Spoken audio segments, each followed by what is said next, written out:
ગીર સોમનાથ જિલ્લા કોંગ્રેસ પ્રમુખ સહિત 2 ધારાસભ્ય અને સેંકડો કોંગી કાર્યકરોને પોલીસની અટકાયત કરી હતી। સોમનાથ ભાવનગર નેશનલ હાઈવેમાં સંપાદિત જમીનમાં ખેડૂતોના પ્રશ્ન અને પીછવી ગામે પોલીસ દમનની ઘટના અંગે અને કેન્દ્રીય મંત્રી ગડકરી, મુખ્યમંત્રી આનંદીબેન જિલ્લા કોંગ્રેસ સમિતિ દ્વારા આવેદનપત્રનો કાર્યક્રમ યોજાયો હતો, પરંતુ કાર્યક્રમ સ્થળ નજીક જ પોલીસે પકડી લીધા હતા।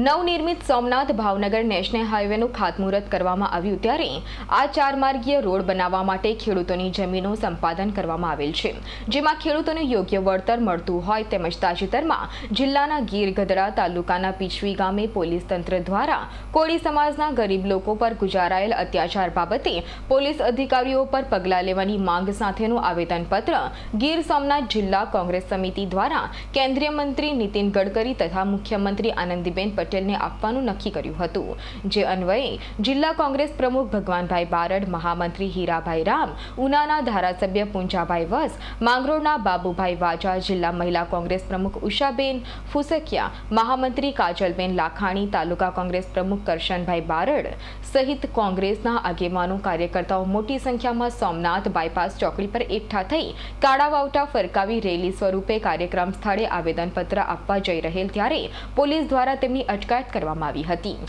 આ અંગે ઉનાના ધારાસભ્ય પૂંજાભાઈ વંશ તથા જિલ્લા પ્રમુખ ભગવાનભાઈ બારડે જણાવ્યું હતું કે ગીર ગઢડા તાલુકાના પીછવી ગામે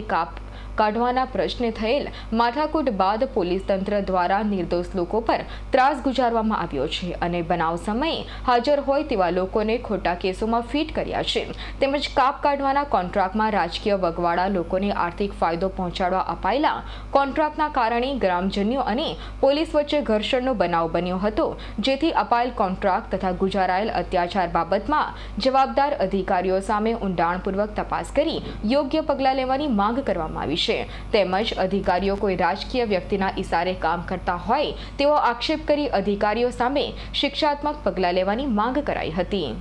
આજે અમે આવેદનપત્ર મુખ્યમંત્રીને આપવા માટે પીછવીની અંદર